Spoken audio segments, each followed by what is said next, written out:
श्रीराम समर्थ. सद्गुरू श्री ब्रह्मचैतन्य गोंदवलेकर महाराज यांचं प्रवचन. 11 सप्टेंबर. चिकित्सा मर्यादेपर्यंतच करावी. भगवंत आपलासा करून घेण्याचा प्रयत्न करावा. अभिमान सोडून जर असा प्रयत्न चालू ठेवला तर सद्गुरू कृपा झाल्याशिवाय राहत नाही. अमुक एक साधन करीत जा म्हणून सद्गुरूने सांगितले. आपण ते अट्टाहासाने करू लागलो, पण आपले विचार जर आहेत तसेच राहिले तर भगवंताचे प्रेम येणार कसे? 4-5 वर्षे खूप कष्ट केले, विषय बाजूला ठेवले, पण अजून कसा अनुभव येत नाही असे म्हणू लागलो तर साधनाचा जोर कमी होतो आणि निष्ठा घसरायला लागते.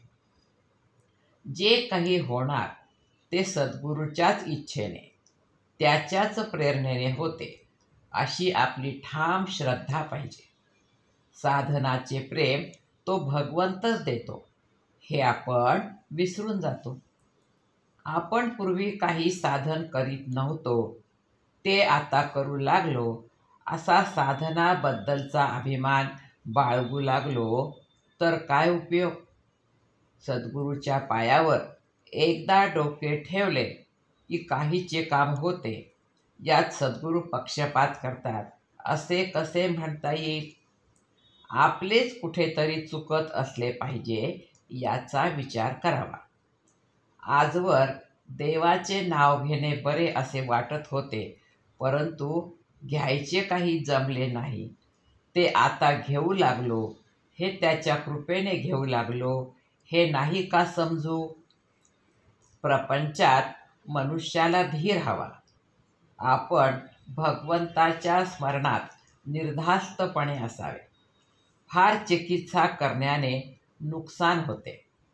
विद्येचे फळ काय तर आपल्या मनाला जे बरे वाटेल त्याची चिकित्सा न करता ते करायचे आणि आपल्याला जे करायचे नाही त्याची चिकित्सा करीत बसायचे.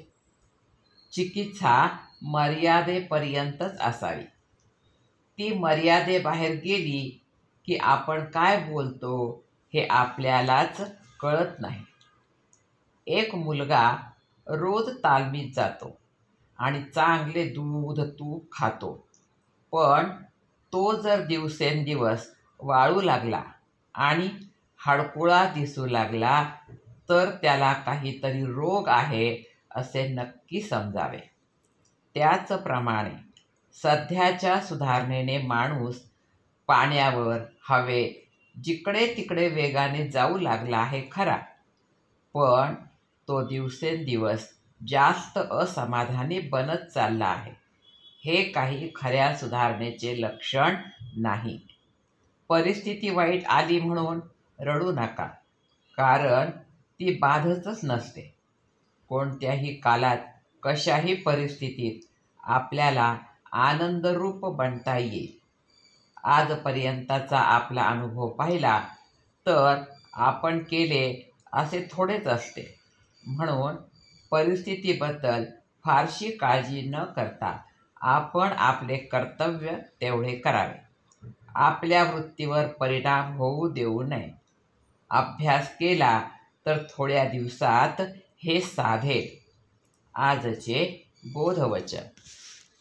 कर्ता राम आहे असे ज्याला वाटले त्याने सर्व काही साधले. जानकी जीवन स्मरण. जय जय राम. श्रीराम समर्थ.